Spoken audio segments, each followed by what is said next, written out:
एक मेहनती किसान की कहानी।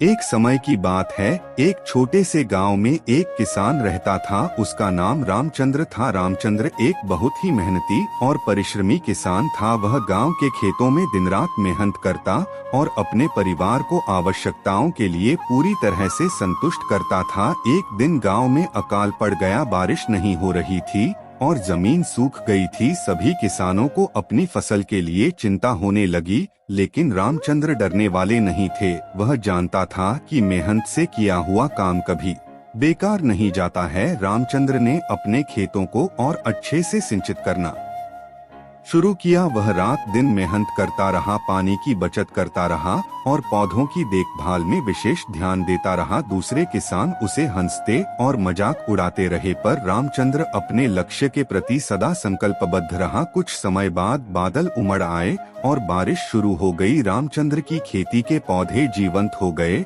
और उनकी फसल बढ़ने लगी। वह खुशी से झूम उठा, क्योंकि उसका मेहनत और धैर्य उसे उनके सपनों की प्राप्ति तक पहुंचा रहे थे। फसल काटने के बाद रामचंद्र ने अपनी परिवार के साथ आराम से खुशहाल जीने का आनंद लिया। उसकी मेहनत और परिश्रम ने उसे गर्व महसूस करवाया।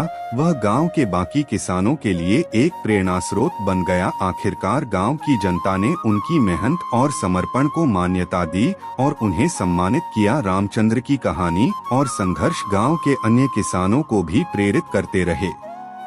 इस कहानी से हमें यह सीख मिलती है कि मेहनत, परिश्रम और समर्पण किसानों के लिए अत्यंत महत्वपूर्ण है। यदि हम मेहनत करें और परिश्रम करें तो हम सफलता के मार्ग पर चलने में सफल हो सकते हैं, चाहे कितना भी कठिनाइयां आएं।